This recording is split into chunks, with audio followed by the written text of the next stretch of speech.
le grand jour s'est levé, Dieu nous a visités. Voici des temps nouveaux, chantons gloire à l'agneau. Nous recevons de Christ ce qu'il avait promis, le Saint-Esprit est là. Shalom, shalom, chers internautes, très heureuse de vous savoir aussi nombreux à l'écoute de votre émission Voix de Jeunes. La Pentecôte est une fête religieuse qui permet de commémorer la descente de l'Esprit Saint parmi les apôtres. Aujourd'hui, nous en parlerons avec nos invités, des jeunes dynamiques et dévoués. Restez connectés. Shalom à vous. Shalom. Alors dites-nous, Tejosco, qu'est-ce que la Pentecôte? Merci beaucoup Adonija. La Pentecôte, déjà comme le nom l'indique, signifie pour ceux qui ont fait les études bibliques approfondies, la Pentecôte signifie la 50e. Alors c'est une fête qui est célébrée à la fois par les Juifs et les chrétiens. Et les Juifs, qu'est-ce qu'ils faisaient? C'était la fête, c'était le moment où ils célébraient les prémices de leur moisson. C'était une fête genre comme ça, ils se rassemblaient à Jérusalem, ils faisaient. Mais nous, les chrétiens, c'est une fête, c'est le moment de l'effusion du Saint-Esprit. Entre autres, la promesse que Jésus a faite aux disciples dans Jean, le chapitre 16, les versets 7 que je m'en vais lire pour vous. Alors là, il est écrit, cependant, je vous dis la vérité, il vous est avantageux que je m'en aille, car si je ne m'en vais pas, le consolateur ne viendra pas vers vous. Mais si je m'en vais, je vous l'enverrai. Alors nous voyons que Jésus a fait une promesse du Saint-Esprit qui allait venir et rappeler, faire les choses, rappeler beaucoup de choses, enseigner les disciples. Je pourrais résumer de façon ramassée la Pentecôte ainsi. D'accord, merci beaucoup.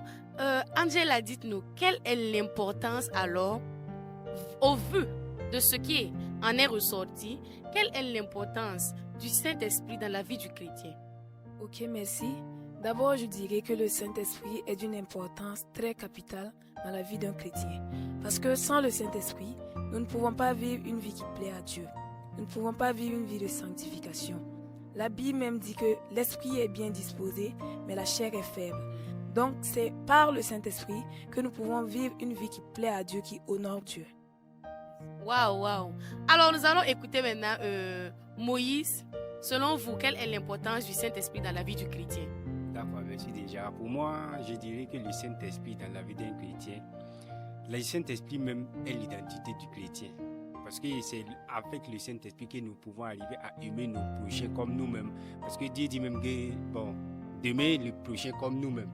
Donc si tu arrives à aimer ton ennemi comme toi, même si ce n'est pas le Saint-Esprit, c'est un peu difficile. Donc pour moi, le Saint-Esprit est celui-là même qui nous guide, qui nous aide à nous aimer entre nous et à marcher conformément à la parole de Dieu.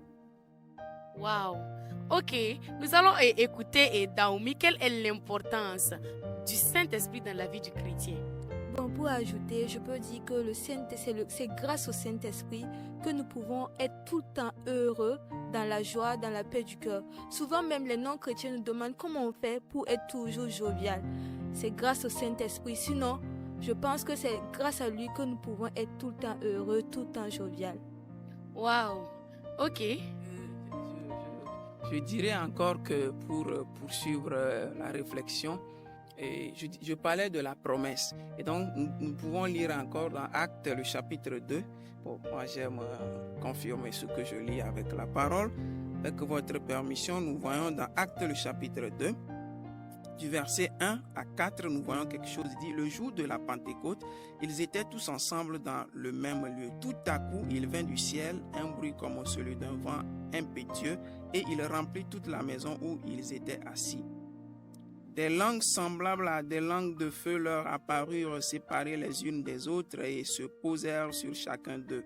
Et ils furent tous remplis du Saint-Esprit et se mirent à parler en d'autres langues selon que l'Esprit leur leur donnait de s'exprimer. Est-ce que vous voyez? Donc la promesse que Jésus a faite, elle s'est accomplie dans Acte 2. L'Esprit est venu. Si je vous parle avec autant de sourire, autant de joie, sans le Saint-Esprit, ce n'est pas possible. Je peux aimer, comme les collègues, mes prédécesseurs l'ont dit, je peux aimer, je peux faire la volonté de Dieu, je peux aider, je peux assister. Et même pardonner. Pardonner surtout. Parce que l'homme même, de nous-mêmes, on ne peut pas pardonner. On est foncièrement mauvais, on est rancunier. Mais l'Esprit de Dieu vient nous illuminer facilement. Je peux pardonner les offenses aussi graves que ça peut paraître, je peux pardonner. C'est la chose la plus merveilleuse. Et je rajoute, c'est célébrer le 7e dimanche après la Pâque. C'est vraiment merveilleux. Si vous ne l'avez pas, désirez-le, cherchez-le. C'est bon. Waouh. Chers téléspectateurs, nous sommes à la fin de notre émission. Nous espérons que vous avez eu une très bonne écoute.